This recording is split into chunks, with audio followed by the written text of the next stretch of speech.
Hello बच्चों, नमस्कार। आज हम पढ़ने जा रहे हैं कक्षा 3 के लिए गणित का 16वां अध्याय। आओ पैटर्न ढूंढें। यह अध्याय आपकी किताब का अंतिम अध्याय है। इसमें आप पैटर्न पैटर्न मतलब एक तरीके से संख्या या तो बढ़ती हैं या घटती हैं, या फिर कुछ चिन्ह चित्र एक तरीके से बनते हैं और एक तरीके से उनमें कुछ परिवर्तन आता है। तो इन सब को हम ढूंढेंगे और ढूंढने के बाद में उनको हम आगे भी बढ़ाएंगे। ठीक है, ये सवाल आपके काम के आएंगे इस तरह के। तो देखिए, आप तीसरी क्लास के बाद में चौथी क्लास पढ़ेंगे, जब पांचवी क्लास में पढ़ेंगे तो आप बहुत सारे एग्जाम दोगे, जैसे केंद्रीय विद्यालय का एग्जाम हो गया, इसके अलावा जवाहर नवोदय का एग्जाम हो गया। तो उनमें इसी तरह के प्रश्न पूछे जाते हैं बहुत ज़्यादा। तो आप अभी से तैयारी करके चलें तो आपको JNV के एग्ज़ाम देने में बड़ी आसानी रहेगी और आप अच्छी तरीके से उस एग्ज़ाम को दे पाओगे। तो अब इसको हम शुरू करें उससे पहले आप इस वीडियो को लाइक कर दें, अपने दोस्तों के साथ शेयर करें और चैनल को सब्सक्राइब जरूर कर लें। चलिए हम शुरू करते हैं, अभ्यास कार्य की तरफ चलते हैं। ये रहा, देखो पैटर्न बनाइए। जैसे दो जोड़कर, 5 में 2 जोड़ा तो हमने 7 कर दिया, 7 में 2 जोड़ा तो 9, 9 में 2 जोड़ा तो 11, 11 में 2 जोड़ा 13, 13 में 2 जोड़ देंगे तो 15, 15 में 2 जोड़ देंगे तो 17, 17 में 2 जोड़ देंगे तो 19, 19 में 2 जोड़ देंगे तो 21, 21 में 2 जोड़ देंगे तो 23। ये पैटर्न बना दिया हमने, बिल्कुल सिंपल सा था ना।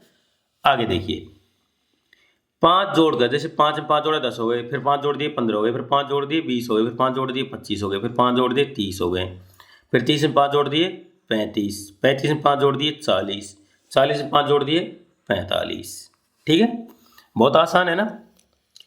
दूसरा, पैटर्न को आगे बढ़ाइए। जैसे यहाँ पर हमें पहले पैटर्न ढूंढना है, उसके बाद में हम इसको आगे बढ़ाएंगे। जैसे 70 में से 5 घटा दिए तो 65 हो गए, 65 में से 5 घटा दिए 60 हो गए, 60 में से 5 घटाए तो 55 हो गए, 55 में से 5 घटाए तो 50 हो गए, 50 में से 5 घटाए तो 45 हो गए, 45 में से 5 घटाए तो 40 हो गए, 40 में से 5 घटाए तो 35 हो गए, 35 में से 5 घटाए तो 30 हो गए। ठीक है, कितना आसान था ना। यहाँ पर देखिए, 51 में 5 जोड़ दिए तो 56 हो गए, 56 में 5 जोड़ दिए तो 61 हो गए, 61 में 5 जोड़ दिए 66 हो गए, 66 में 5 जोड़ दिए तो 71 हो गए, 71 में 5 जोड़ दिए तो 76 हो गए, 76 में 5 जोड़ दिए तो 81 हो गए, 81 में 5 जोड़ दिए तो 86 हो गए, 86 में 5 जोड़ दिए तो 91 हो गए। ठीक है, बहुत आसान था। अब देखिए, 2 का दोगुना 4, 4 का दोगुना 8, 8 का 2 से गुणा किया 16, 16 का दोगुना 32, 32 का दोगुना 64, 64 का दोगुना 128, 128 दोगुना 256, 256 दोगुना 512। आप गुणा भी कर सकते हैं, अगर आपको नहीं आ रहा सीधे सीधे तो आप गुणा कर सकते हैं। जैसे देखो, 12A, 13B, 14C, 15D, 16E, 17E के बाद में F, 18 F के बाद में G, 19 G के बाद में H। तो इस तरह से आप बना सकते हैं आसानी से, है ना। आगे देखिए, 1, 3, 7, 13। देखिए क्या अंतर आया यहाँ पर, 1 के बाद में 3 मतलब 2 का अंतर आया। ठीक है, फिर 3 में 7 आ गए सीधे, मतलब 4 का अंतर आया। फिर 7 में क्या जोड़ दिया कि 13 हो गए तो 6 जोड़ दिए, है ना। मतलब 2, 4, 6, अब की बार 8 जोड़ेंगे इसमें, तो 13 में 8 जोड़ेंगे तो कितना हो जाएगा, 21 हो जाएगा। फिर हम 10 जोड़ देंगे तो कितना हो जाएगा, 31 हो जाएगा। फिर 12 जोड़ देंगे कितना हो जाएगा, 43 हो जाएगा, है ना। फिर 15 जोड़ देंगे कितना हो जाएगा, 58 हो जाएगा। फिर 17 जोड़ देंगे तो 75 हो जाएगा। इस तरह से ये पैटर्न आगे बढ़ता हुआ चला जाएगा। तो ये हमारा दूसरा प्रश्न हो गया।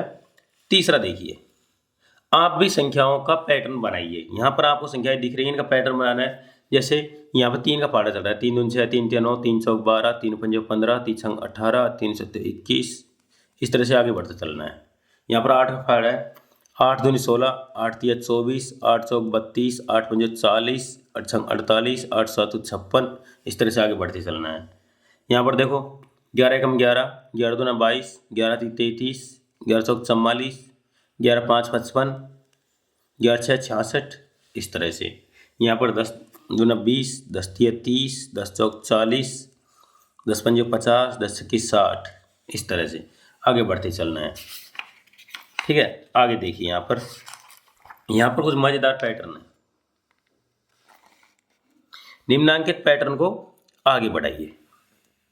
देखो, एक गोला, फिर दो वर्ग, फिर एक गोला, फिर यहाँ पर एक, इस तरह से एक वर्ग और बनेगा, तब जाकर दो वर्ग हुआ, फिर एक गोला, फिर दो वर्ग।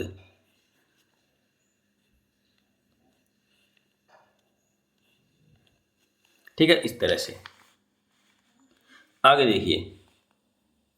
अगले में क्या दिख रहा है आपको? दो त्रिभुज, दो आयत, फिर दो त्रिभुज, दो आयत, फिर दो त्रिभुज, दो आयत। इस तरह से, ठीक है, आपको बनाते हुए चलना है।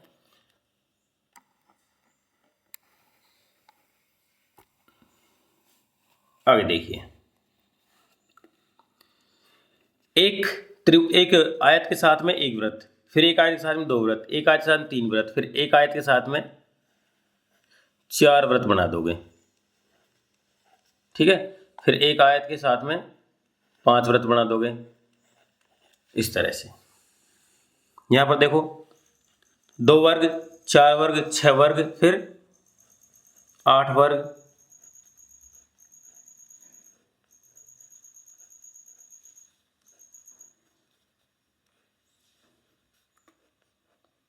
आगे बढ़ाना चाहो तो फिर 10 वर्ग बना दो, है ना। एक ही जोड़ा बढ़ाते चले जाओ। चलो आगे देखो, पांचवा सवाल दे रखा है, संख्या पहचानिए। मैं दो अंकों का विषम संख्या हूं, दहाई के स्थान पर है। ठीक है, दो अंकों की विषम संख्या हूं और दहाई के स्थान पर है मेरे 5। मतलब ये 50 से लेकर 59 तक की कोई संख्या है और 11 से विभाज्य हूं, मतलब जिसमें 11 का भाग भी जाता है। मतलब एक 50 से लेकर 59 के बीच में ऐसी कोई संख्या है जिसमें 11 का भाग जाता है, और 11 5 55 होता है। तो आप यहाँ उत्तर लिख देंगे 55। ठीक है, इसमें 11 का भाग जाता है। अगला देखिए, क्या मैं सम हूं या विषम? इकाई के स्थान पर मेरे 5 और दहाई के स्थान पर है मेरे 8। पहचानो मुझे। देखो, इकाई के स्थान पर है 5, दहाई के स्थान पर है 8, 85 हो गए। अब 85 संख्या क्या होती है, सम या विषम? तो ध्यान रखें, जिसमें दो का भाग नहीं जाता ना, वो सारी संख्याएं विषम संख्या होती है। तो ये संख्या क्या हो जाएगी, विषम संख्या। अगला देखो, पहचानो मैं हूं कौन? 3 अंकों की सबसे बड़ी सम संख्या जिसे 4 से दे पाओ भाग। मतलब 3 अंकों की सबसे बड़ी संख्या क्या होती है, 999। तो 999 में 4 का भाग नहीं जाता, तो कौन सी संख्या होगी? तो आप 998 देख के, है ना, 998, 997, 996 में से कोई संख्या में 4 का भाग देके देखो, अगर पूरा पूरा भाग चल जाता है तो वो संख्या क्या हो जाएगी। जैसे मैं यहाँ पर आपके सामने भाग दे के बता रहा हूँ इस पेज में। पहले मैं 998 में भाग देता हूँ 4 का, 4 दूनी 8, एक बच गया, है ना, 9 उतार लिया, तो 4 चौक 16, 3 बच गए, 8 उतार लिए, 4 नाम 36, 2 बच गए। देखो 2 शेष बच गए ना, इसका मतलब 998 तो होगा नहीं। और इन्होंने बोला है कि ये सम संख्या है, तो 297 में भाग देना ही नहीं है, फिर हम 296 में भाग देंगे, क्योंकि 296 में भाग देंगे ना तो क्या होगा, ये 2 शेष नहीं बचेगा। तो भाग इस तरह देंगे, देखो 4 का, 4 दूनी 8, एक बचेगा, 9 उतार लिया, 4 चौक 16, फिर 3 बचेगा, 4 नाम 36, पूरा पूरा भाग चला गया, शेष 0 बच गया, है ना।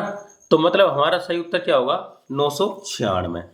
996 इसका सही उत्तर हो जाएगा। अगला सवाल देखिए, मैं 70 से बड़ी हूं और 90 से छोटी हूं। 12, 6 और 4 से 12, 4 और 6 से दे पाओ भाग, बताओ कौन हूं मैं। देखिए, आप 12 का भाग दो पहले, 12 दूनी 24, 12 12 छोड़ 12 पंजे 60, 5 खाने 72। आप देखो 72 एक संख्या आ रही है जिसमें 12 का भाग जाता है, तो 6 का भाग जाएगा। 4 का भाग देके देख लेते हैं इसमें। देखो 12 का तो पूरा पूरा जा रहा है, पहले 6 का देखें, 6 कम 6, 1 बच गया, 2 उतार लिया, 6 दूनी 12, मतलब 6 का भी जा रहा है। अब 72 में हम किसका भाग देके देखेंगे, 4 का देखेंगे। 4 एकम 4, बच गए 3 उतार रहे 2, 4 बंटा 32, मतलब 32 का भी ये 4 का भी पूरा पूरा भाग जा रहा है इसमें। तो मतलब वो संख्या क्या होगी, वो संख्या 72 होगी, जिसमें 6 का भाग जाता है, 12 का भाग जाता है और 4 का भाग जाता है। ठीक है, ठीक है। हमारी ये प्रश्नावली यहाँ तक खत्म होती है।